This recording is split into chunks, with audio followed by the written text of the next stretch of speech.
If you own a property anywhere in the city of Toronto that includes Etobicoke, Scarborough, anywhere with a Toronto address, you do need to declare for vacant home tax. This is something that the city implemented a few years ago, and the deadline to declare is tomorrow, April 30th, for the year prior, for 2025. If you fail to declare, then there is a very high chance, realistically, that the city will charge you your vacant home tax. We don't want to take that risk, even if the property wasn't vacant and then you try to fight it later on. It's better to do the declaration and avoid it altogether. Now, if you are living in the property and it is your principal residence, you still need to submit the declaration. If it's rented out, you still need to submit. Very common misconception is that you only need to submit this declaration if the property is in fact vacant. That's not the case. Everyone and anyone who owns property in the city of Toronto does need to submit this declaration.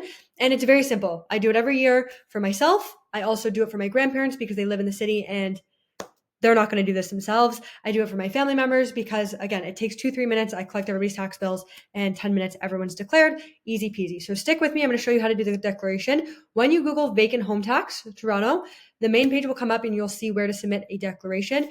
There are 2 things that you are going to need. Okay. In order to submit your declaration, you need your customer number. And then on top of your customer number, either your ARN number, which can be found on your property tax bill, or the property address. Okay. As long as you have your property tax bill or the yellow envelope that the city sent you earlier this year, which has all the information in there, those are the 2 things you will need to declare. Very simple. You put those in. You also then add the information whether the property is owner occupied, if it is tenanted, or if it is vacant for any reason. Okay, there are certain exemptions, which I will get into.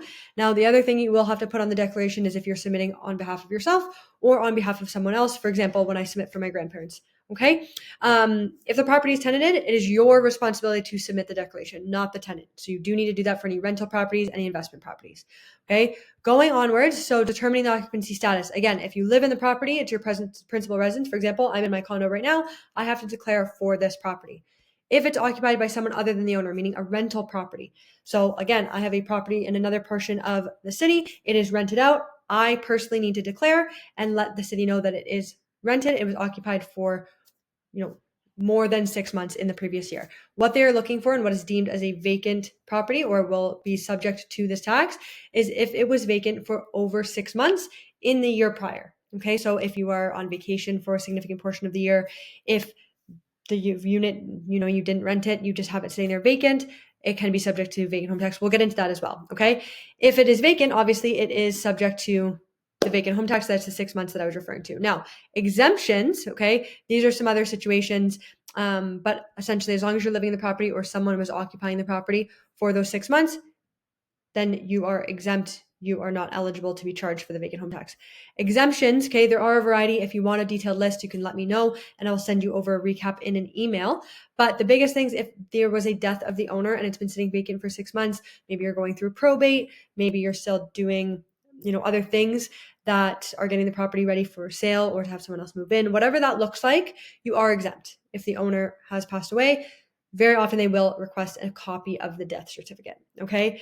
If they are in long-term care, another example, one of my grandparents, they are in long-term care, so their home is currently vacant, they are exempt. They don't need to pay vacant home tax, okay? If anyone is in long-term care. Repairs or renovations. If you are going through an extensive repair or an extensive renovation, let's say you're gutting a house, you bought it, you're gutting it, you are exempt, okay? Because you have every intention to live there, but it's not habitable at the moment, okay? Transfer of legal ownership, occupancy for full-time employment, court order. Okay, there's a bunch of other ones. Another big one that I do want to mention, any illnesses or if you're for medical reasons, if you are on vacation for 6 months out of the year, that doesn't count. Okay, because then the property is vacant for more than 6 months. All right. You can dispute your bill or respond to an audit. So what that means, okay, if you purchase a property in the city of Toronto and the previous owner failed to declare, you can try to dispute that. Okay. If you forgot, which happens, I've had some clients, they call me and they say, hey, Sue, I completely forgot. I got a bill for vacant home tax. What do? You can dispute it, but we don't like to take chances. I don't like to, have more homework later on for my clients. So that's why I always advise do it before April 30th while you can. It makes the most sense. It's very easy. It doesn't take long. Okay. Now, on top of that, if you are purchasing a home in the city of Toronto, anytime, realistically anytime, but especially right now, and we are unsure. Oh, I'm getting a call. 1 second. It's my mom. I can call her back. Okay. If you are purchasing a property in the city of Toronto, one thing that I always put in all of my offers for my clients in the city is that the previous owner basically acknowledges and agrees that they have submitted their declaration for vacant home tax, and they will provide a copy of that to us prior to closing. Okay. If they don't, then the new owner, my buyers potentially, or the new owners of said property, will get hit with that bill if the previous owner doesn't declare. So to summarize, you buy a property, previous owner, okay, let's say I buy a property at 123 John Street. The previous owner, Joe, didn't declare for vacant home tax. Well, now the city sends me the bill because I am the rightful owner of 123 John Street moving forward. We don't want that. I don't want that issue for my clients. So we put that in all offers moving forward. And I mean, I put it on my offers always, but something to think about. Talk to your agent about it if you are purchasing. I had one instance where a client was purchasing a power of sale. So a little bit of a tricky situation, but it took quite a bit of work between myself and the lawyers, but we were able to get that declaration, confirm that they did declare that the property wasn't vacant for 6 months prior in 2025. They closed in 2026, but that could have been a very steep bill in the mail that nobody wants to pay. Okay. What that looks like is it is 3% of the current assessed value. So if the property is assessed for $1 million, the vacant home tax would be 3% of that, meaning $30,000. It's no small amount. The purpose of this is that the city is doing this initiative to make sure that homes are used for the purpose that they are built for people to live in. They don't want them sitting vacant, so that is why they've implemented this tax.